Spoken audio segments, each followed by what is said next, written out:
verso 17 a seguir.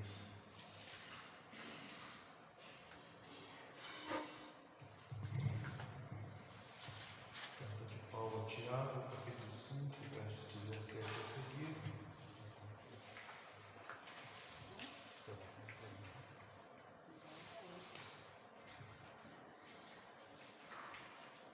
Vamos estar lendo, vocês acompanham por gentileza. Está escrito assim: Elias era um homem semelhante a nós, sujeito aos mesmos sentimentos, e orou com instância para que não chovesse sobre a terra, e por 3 anos e 6 meses não choveu. Orou de novo, e os céus deu chuva, e a terra fez germinar os seus frutos. Meus irmãos, se algum entre vós se desviar da verdade e alguém converter, sabei que aquele que o converte, o pecador, o seu caminho errado, salvará da morte a alma dele e cobrirá uma multidão de pecados. Amém? Tome seus assentos, por favor. Meus irmãos, nesse texto que nós lemos, nós observamos que aqui vai falar sobre a humanidade de Elias, o lado humano do profeta. Sabido que ele é um dos maiores profetas relatados na Bíblia, e segundo os textos sagrados e as escrituras que nós lemos, Elias não morreu, ele foi levado, tomado por Deus, e ele não experimentou a morte nem como mortal qualquer. Mas é sabido que ele era um homem sujeito às mesmas paixões do que nós. E é interessante quando você observa a raça humana, quando Deus criou o homem e o ordenou a multiplicação da raça humana, porque Deus fez o homem do pó da terra e disse: crescei e multiplicai. E assim Deus fez o homem semelhante a si, como está lá em Gênesis 1:26. E o seu propósito era que nós fôssemos no sentido diferente, quem sabe de personalidade, quem sabe de jeito diferente, mas tendo a mesma essência, tendo a mesma sujeição, sendo pessoas sensíveis e sujeito a muitas paixões.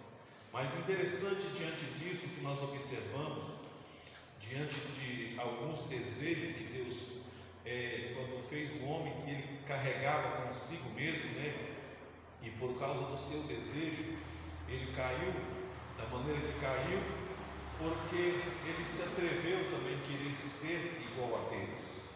Mas é interessante aqui, quando nós observamos dentro do lado humano do profeta, nós percebemos que Elias era um homem sujeito às mesmas paixões do que as nossas. Às vezes alguém vai dizer assim: eu estou errando porque eu sou fraco, eu estou errando porque eu sou uma pessoa que não consegue resistir a tal coisa. Mas eu venho aqui nesta noite dizer algo da parte de Deus, que nós possamos ser sujeitos às mesmas paixões de Elias, mas nós temos a condição de resistir todo o mal e ser mais do que vencedor, porque o nosso Deus garante vitória para cada um de nós que estamos na sua presença. Então é interessante quando nós observamos o porquê de ter dito que Elias era um homem sujeito às mesmas paixões do que nós. É interessante, porque o Espírito Santo quer que nós saibamos que o que está ao alcance de um também está ao alcance de outro. Isso quer dizer que mesmo na sua fraqueza, Deus conta com você se posicionando de pé na presença dele, servindo a ele com alegria, entendendo, a vontade de existir é tamanha, a vontade de não caminhar é muito, de ficar parado, querer resolver tudo na base da oposição. Mas Deus te chama para você entender: você é sujeito ao fracasso, você é sujeito a se dobrar diante daquilo que é momentâneo, mas Deus conta com você para que você possa prosseguir para o alvo, para o prêmio, para a soberana vocação que está em Deus. Então, é interessante quando nós entendemos que estar sujeito quer dizer que eu também posso estar sujeito, mas eu não vou me sujeitar a isso, eu não vou me fracassar a esse propósito, pelo contrário, eu vou prosseguir para o propósito, para que Deus possa fazer a diferença através de mim. E é interessante que nós vemos aqui nesta noite a Bíblia relatando, dizendo claramente sobre a vida do personagem Elias e de maneira demonstrando que ele orou, que ele fez algo espiritual diante da sua fraqueza, diante das suas lutas e das suas realidades que ele vivia. Ele não se sujeitou a ser um homem que estava ali rendido porque a apostasia tinha tomado conta da nação de Israel. Pelo contrário, ele disse: se ninguém está orando, eu vou orar e vou pedir algo da parte do céu, vou trancar o céu com a minha oração e não vai chover durante 3 anos e 6 meses sobre a terra, não vai descer nem orvalho. Então nós observamos aqui que você pode estar vivendo um marasmo espiritual, todo mundo não está querendo nada com nada, mas eu quero te dizer, ore, que a tua vitória vai chegar, que você tem poder de conectar a sua realidade aqui na terra, ao seu momento de fraqueza, com a realidade que vai mover os céus ao seu favor. Todo mundo vai saber que Deus está na tua vida, porque você ora, porque você busca a Deus, porque em vez de reclamar, em vez de murmurar, em vez de maldizer, em vez de desistir, você está orando ao Deus que pode mover todas as coisas. E é interessante que nós observamos aqui que Elias era um homem sujeito às mesmas paixões do que nós. E nós vamos observar aqui no texto de no livro de 1 Reis, capítulo de número 19. Quero que você observe juntamente comigo o que está escrito no livro acerca do profeta Elias, 1 Reis, capítulo 19, verso 4. Elias era um homem sujeito às mesmas paixões do que nós. Mas o que ele pediu aqui no verso 4? Ele mesmo, porém, se foi ao deserto, caminho de um dia, e veio e se assentou debaixo de um zimbro, e pediu para si a morte, e disse: basta, toma agora, Senhor, a minha alma, pois não sou melhor do que meus pais. Isso é interessante, A primeira coisa que Elias pediu para si, sendo um homem sujeito às mesmas paixões do que nós. Não sei você, mas existe um momento na nossa vida que nós tentamos e queremos parar de existir. Não queríamos ter vindo ao mundo.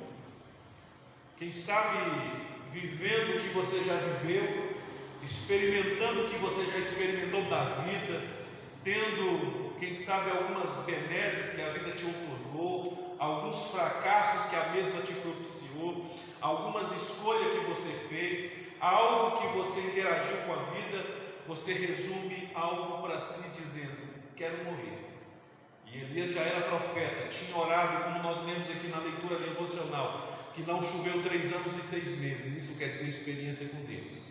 Orou no Carmelo, desceu o fogo do céu e consumiu o holocausto, e ele fez ali um memorial dizendo: Deus é Deus em Israel, porque Ele manda fogo do céu.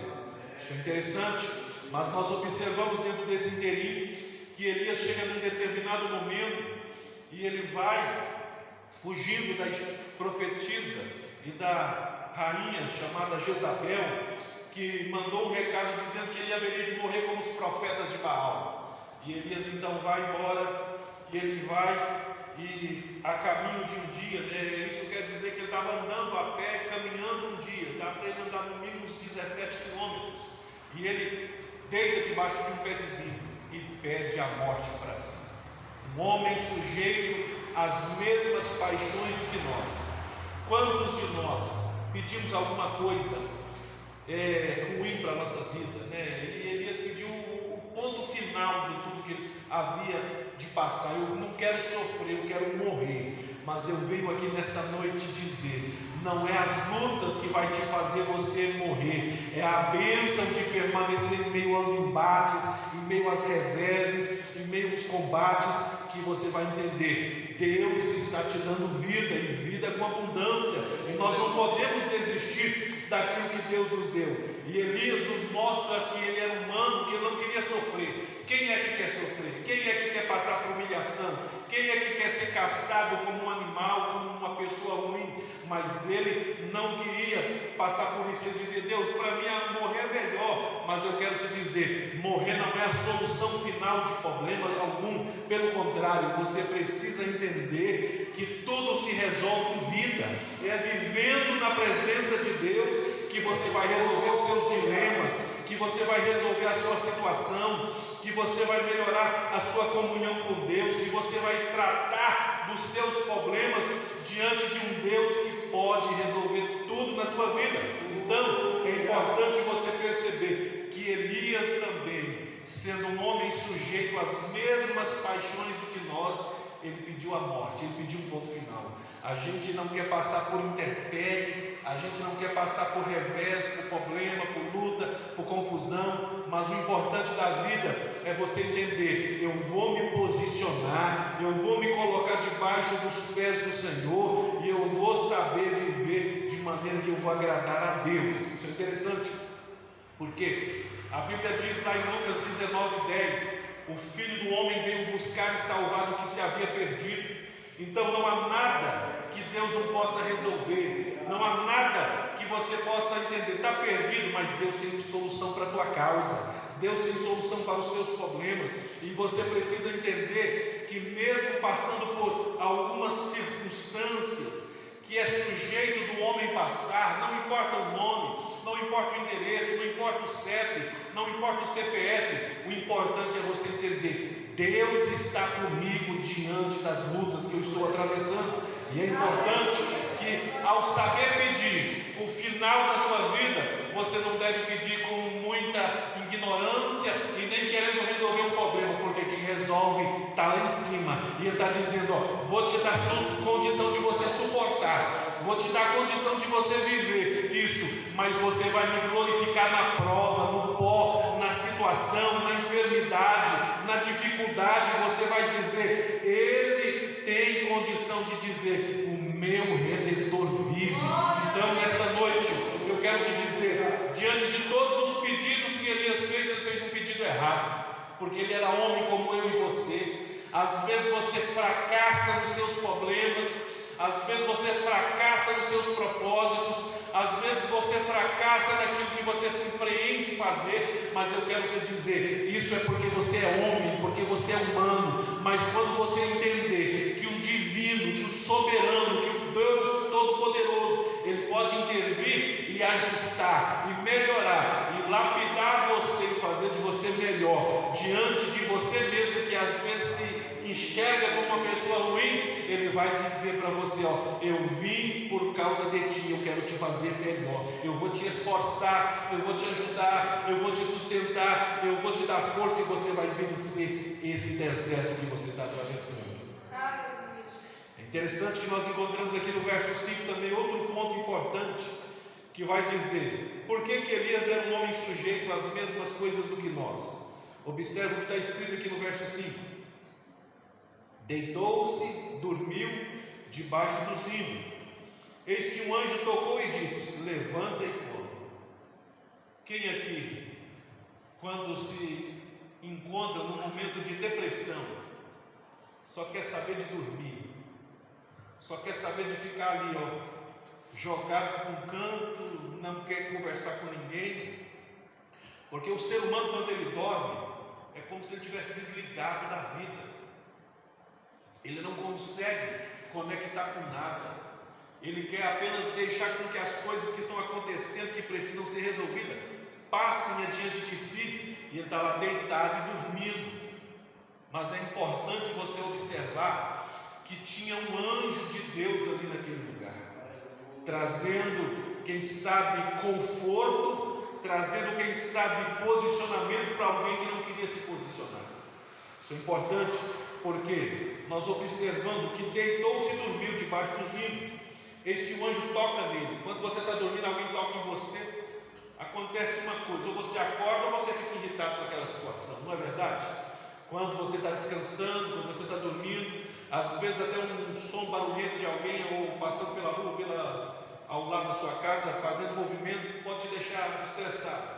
Mas interessante que Elias estava fugindo e ele estava querendo dormir. Mas é importante a gente observar: quem Deus escolhe, Ele não deixa sozinho, Ele continua com você lá onde você está escondido, lá onde você acha que está fugindo da presença de Deus.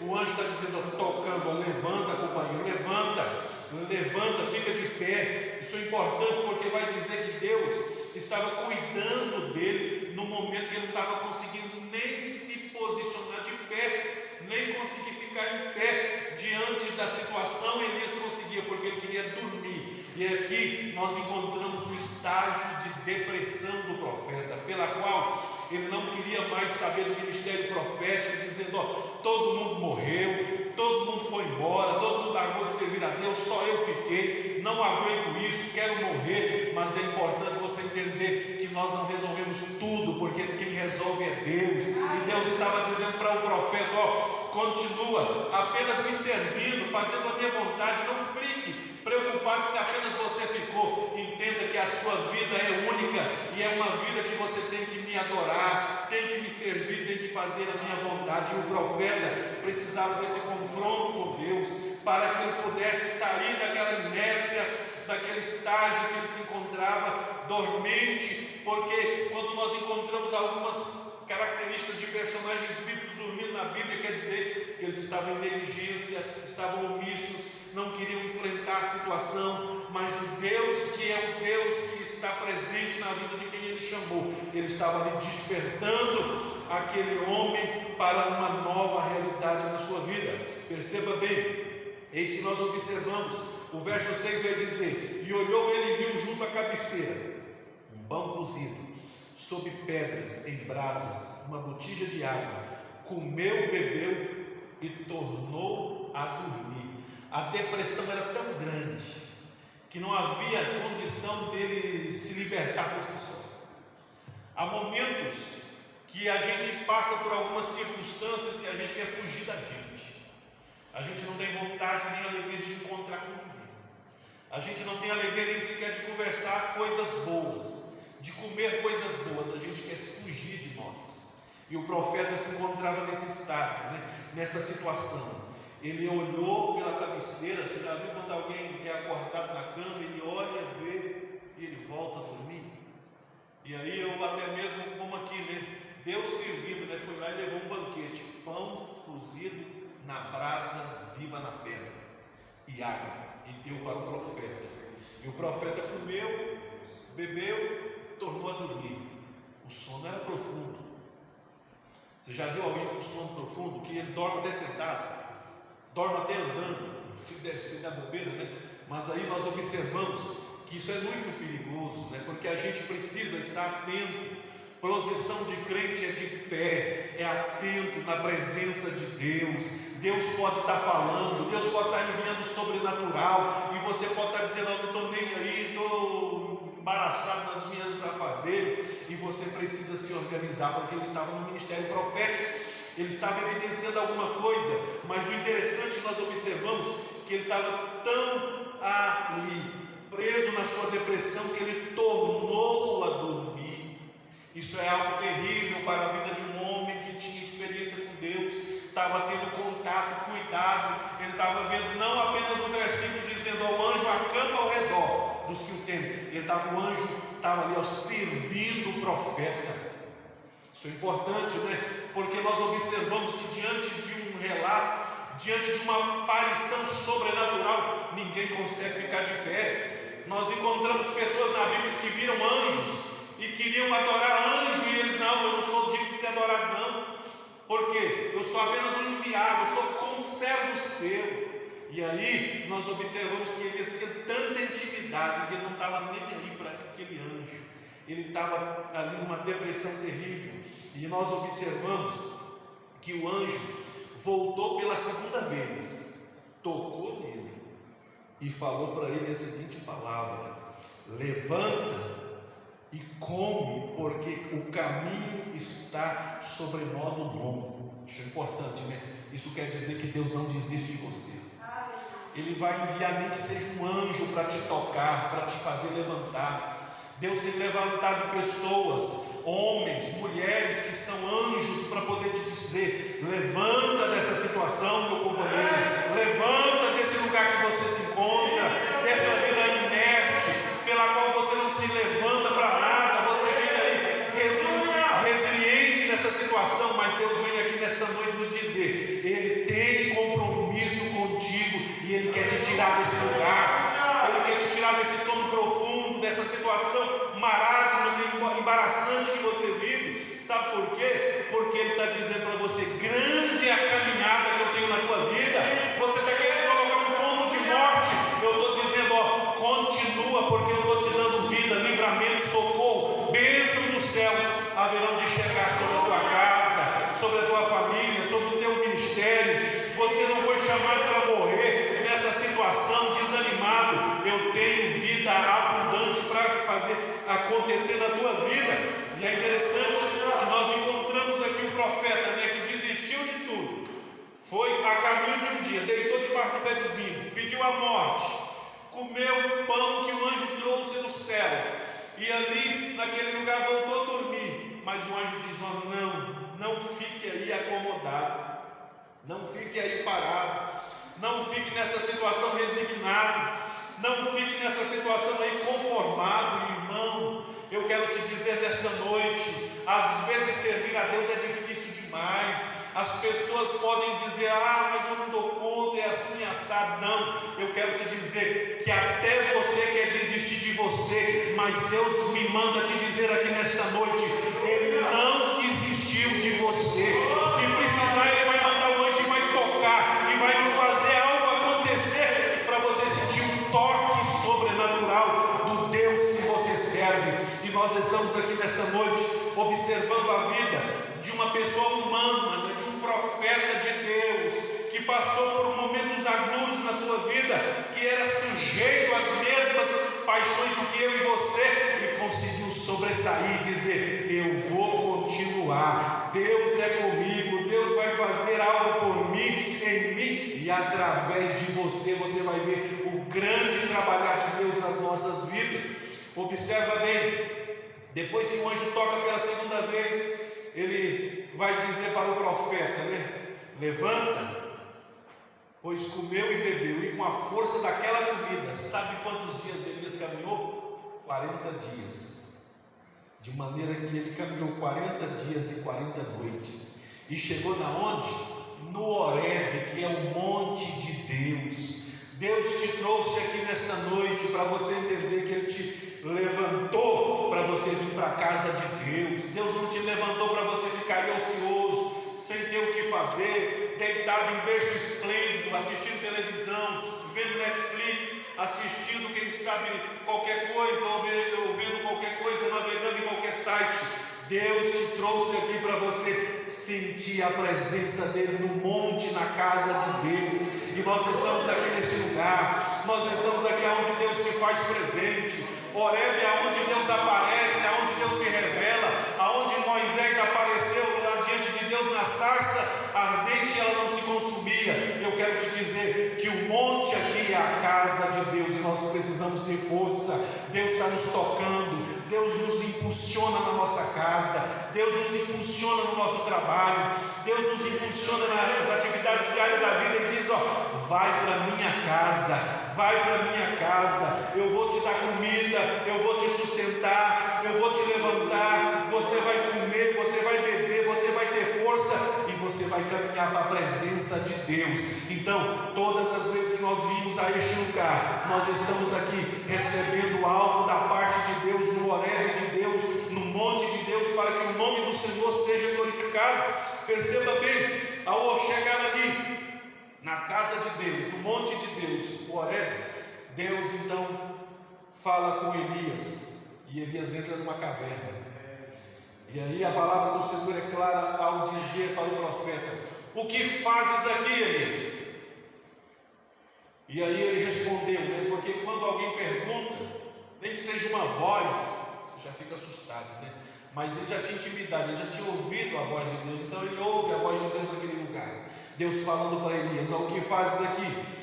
Ele respondeu: tenho sido zeloso pelo Senhor, Deus dos exércitos, porque os filhos de Israel deixaram a tua aliança e derribaram os teus altares e mataram os teus profetas à espada.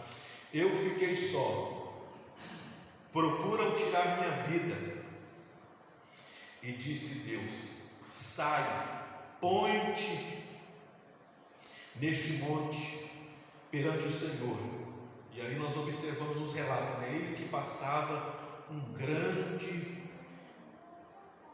e forte vento e fedia os montes, né? Um vento daquele impetuoso, forte, que chegava a dobrar os montes, né? De tão vento forte, que ele estava vendo aquela visão diante dele, e de maneira que ele percebia que o Senhor não estava naquele vento.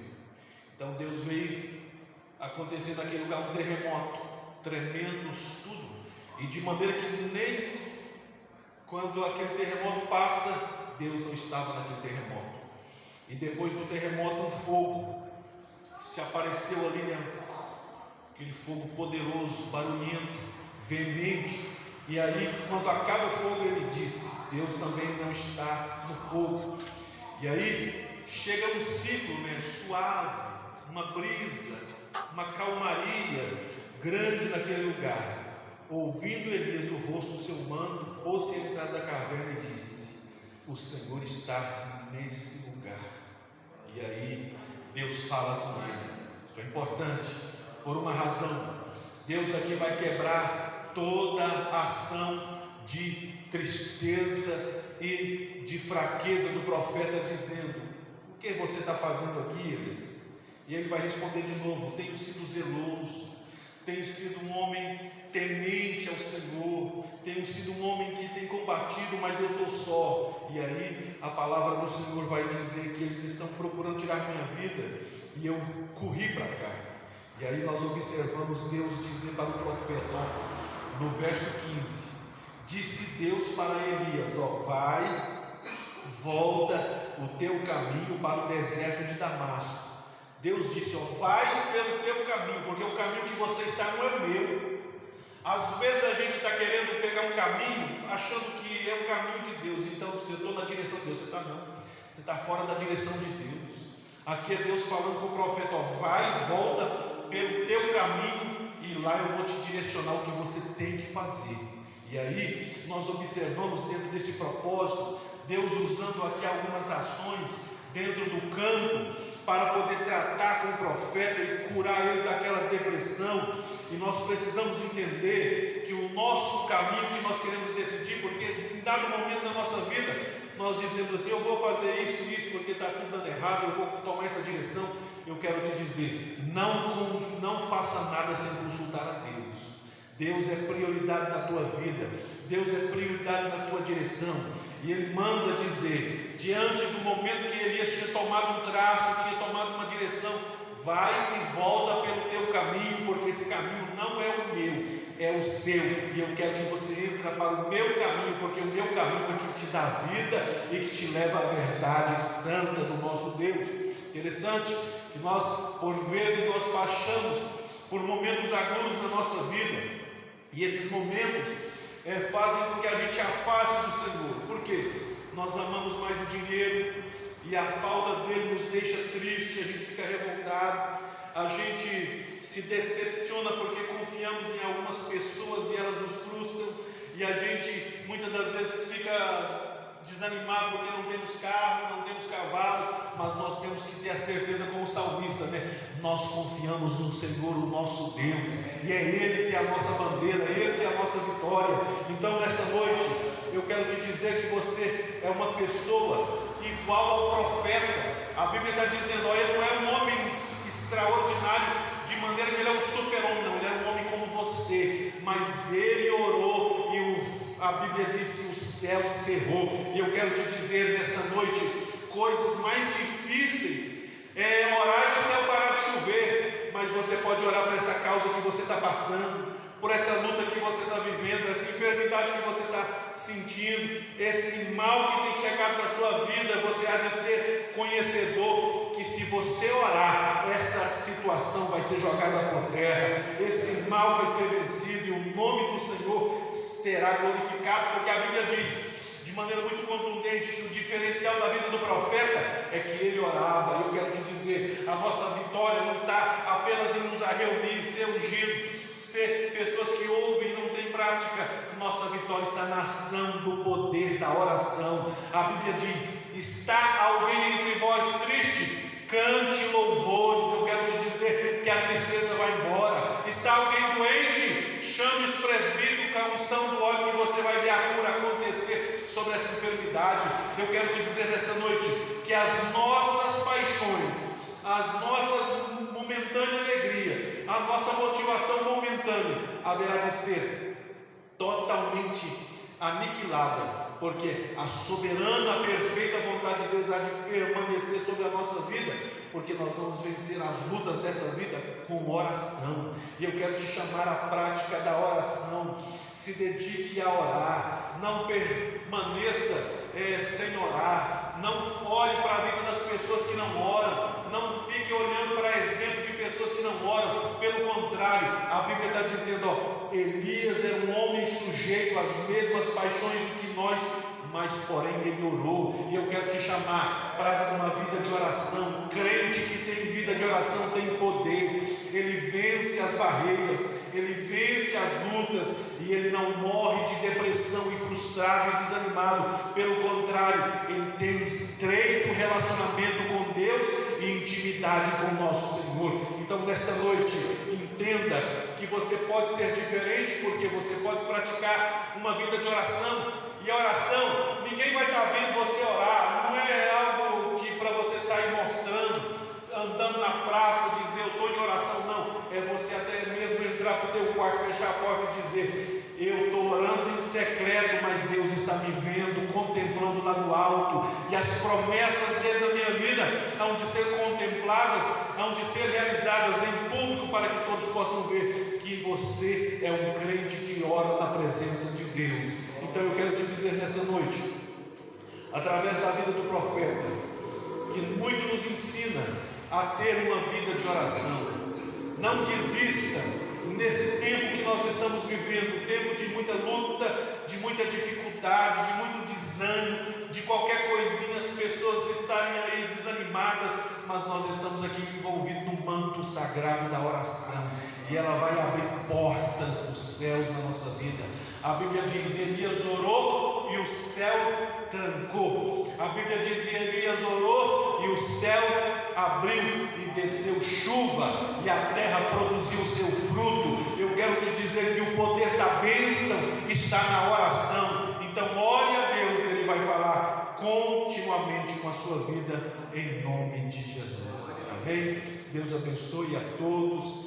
Fica aqui esta palavra de gratidão a Deus por cada um que veio, e Deus há de tocar de maneira poderosa na vida de cada um de vocês mediante a palavra dele. Amém?